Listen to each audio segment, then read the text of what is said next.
bayan sa Ras Al Khaimah, UAE para makatipid sa gastusin sa kanilang pagkain.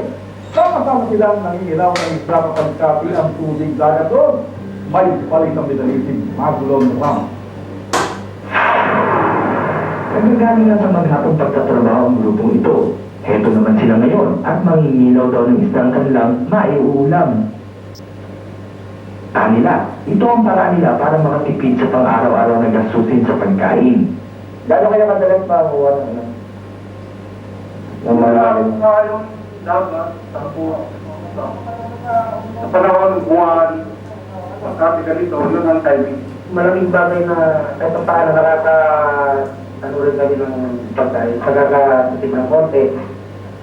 Nagpasya ako na samahan sila sa pangingisda. Sa pamamagitan ng mga improvised na gamit na ito, nagagamitin ng ating mga kababayan sa panghuli ng mga isda dito sa ating tubig dito sa bahagi ng Ras Al Khaimah.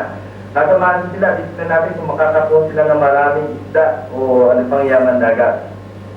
Ipinakita rin sa akin ni Nicanor kung paano gamitin ang pansibat. Ilang sandali pa ay sumihi na kami.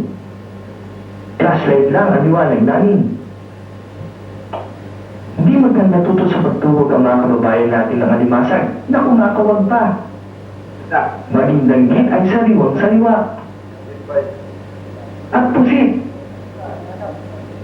Ano mo itumutuhog lang ng fishball sa kanto ang mga sumunod na eksena?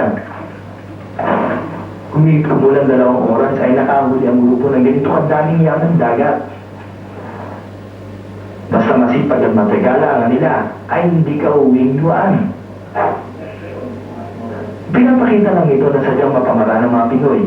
Kahit sa lupalok man makarating ay kayang mangalap ng makakain. Nagbabalita sa Middle East, Myron Ramos, Ras Al Khaimah, UAE.